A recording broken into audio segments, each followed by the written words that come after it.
News at 6 on Smash 88.1 FM. I am Uluwashi Daudu. I am Jeremy Festus. First, the headlines. Wajabi Amila presents new set of ministerial list to Senate. West African defense chiefs meet in Abuja. Nigeria cuts power supply to Niger Republic. Senate engages aggrieved unions after protesters pull down National Assembly gates. Ogun State government to provide electric-powered motorbikes for residents. Oyo workers protest in Ibadan. NMA declares indefinite strike over colleague's death. And in sports, FIFA to pay World Cup prize money directly to Super Falcons players. Stay with us, details coming up shortly.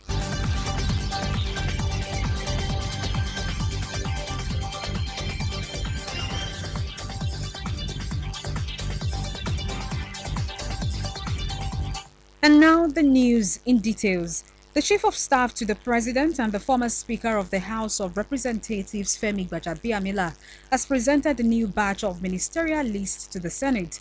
The rules of the chamber were suspended at 3:15 p.m. to allow for the Chief of Staff to enter the hallowed red chamber. Gbajabiamila had last Thursday presented a list of 28-man ministerial nominees to the Senate President, Godswill Akpabio.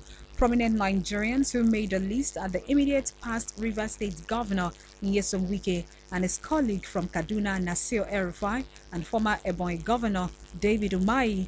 The Senate is currently screening the first batch of ministerial nominees, a process that started on Monday. Defense chiefs from West Africa are currently meeting at the defense headquarters in Abuja. The meeting is coming after the Economic Community of West African States issued a 7-day ultimatum to the military junta in Niger Republic to hand over power to the democratically elected government of Mohamed Bazoum. Speaking after the extraordinary session presided over by its chairman, President Bola Tinubu in Abuja, the president of the ECOWAS Commission, Omar Toure, said all chiefs of defense staff of the member states would proceed for an emergency meeting to strategize on effective ways to implement a possible military operation to restore Mohamed Bazoum to office. The Senate on Wednesday set up a committee to dialogue with protesting unions who broke down the National Assembly Complex first gate.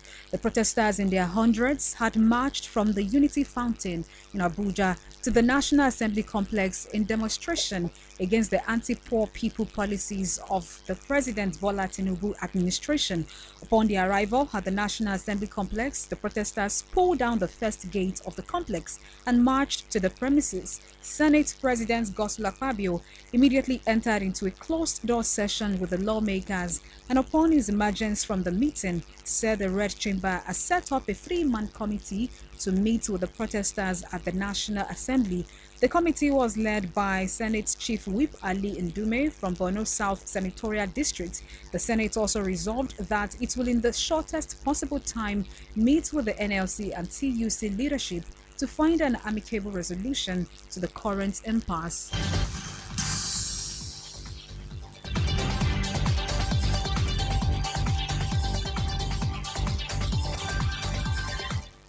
Nigeria has reportedly cut the power supply to the Niger Republic as one of the sanctions from the Economic Community of West African States, ECOWAS, for the coup in the country.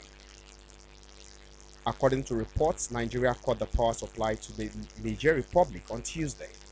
General Abdurrahman Chiani, also known as Omar Chiani, declared himself leader, while Niger's elected president, Mohamed Bazoum, has been held by the military since the coup took place last week. The report said power outages in Niger have been more frequent than it was in previous times, as power only stayed on for about an hour at a period for residents of the cities of Niamey, Maradi, and Zinda. According to Niglec, as quoted by newsmen, the electricity organizations of Niger, the power cuts are the result of Nigeria halting supply to its northern neighbor. In related news, the Committee of Chiefs of Defense Staff (CDS) of ECOWAS met today, August 2, 2023, at the defense headquarters in Abuja. Governor Dapo Abiodun has said that the Ogun State government would provide electric-powered motorbikes to residents in the wake of the removal of fuel subsidy. He made this known via his verified Twitter handle, noting that the electric motorbikes would be for those who relied solely on this means of transport. The governor, who while at the Republic of Benin yesterday had a test drive of some of the motorbikes, revealed that his administration will soon distribute to deserving transporters and members of the society as a way of easing the financial pressure orchestrated by the increase in fuel price. In the wake of the removal of fuel subsidies and the hike in transportation costs for individuals, several state governments as well as the federal government have been rolling out palliative measures to cushion the effect of the hike in the cost of transportation.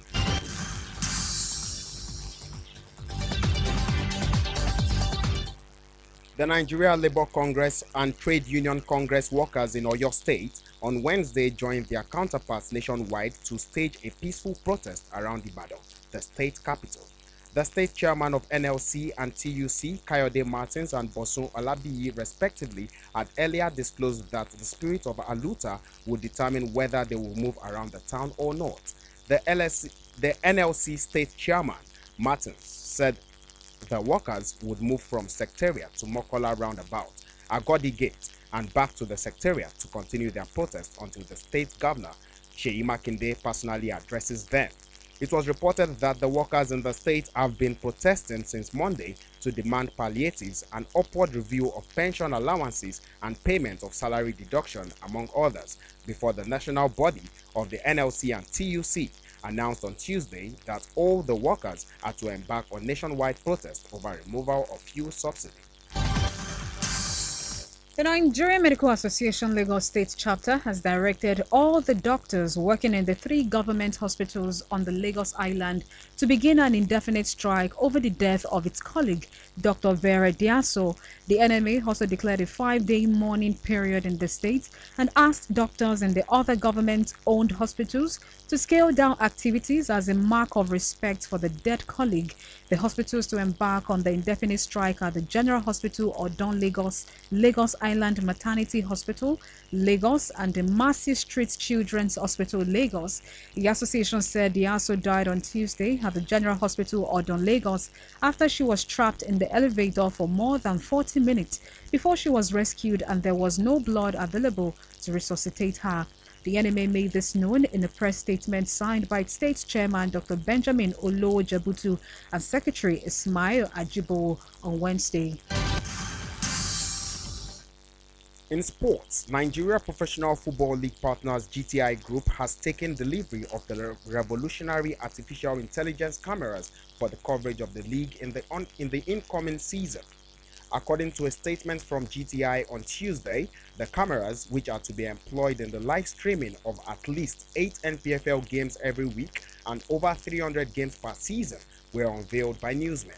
NPFL broadcast Propel Sports Africa, who are in charge of streaming the league matches live, have embarked on training personnel ahead of the season, which is expected to begin on August 27.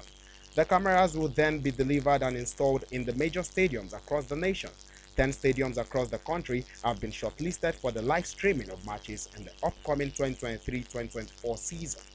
The stadiums are as follows: the Muhammadu Diko Stadium, Katsina; Godswill Akpabio Stadium, Uyo; Kwara Stadium, Ilorin; Eyimba Stadium, Aba; Sani Abacha Stadium, Kano; Ruwang Palm Stadium, Jos; Samuel Ogbemudia Stadium, Benin; Pantami Stadium, Gombe; Lekon Salami Stadium, Ibadan; and Mobolaji Johnson Arena, Lagos.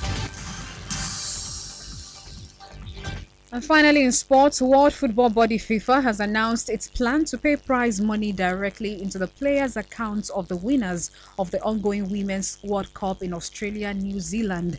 FIFA Secretary General Fatima Samora confirmed this in a viral video on social media, saying the policy change is due to unpaid allowance issues involving Nigeria Super Falcons. The Falcons head coach Randy Waldrum had earlier revealed that some players were owed per diem and bonuses from 2 years ago. The development caused this year and almost affected the preparation of the Super Falcon players, with most of them insisting on missing the training to protest their unpaid bonuses. However, in the video, Samora acknowledged that things have been tough for the Falcons. She added that FIFA for the first time would monitor that match bonuses go to the players directly. And that's all on the Nationwide News at 6. In case you have any news story you want us to cover, you can send us a message via our email on news@smash88.1fm.ng or send a text message to 0818-851-0881. You can also follow us on our social media platforms on Facebook, Twitter, and Instagram at Smash881FM. Thank you so much for listening. I am Uluwaseyi Daudu. I am Jeremy Festus. Good evening.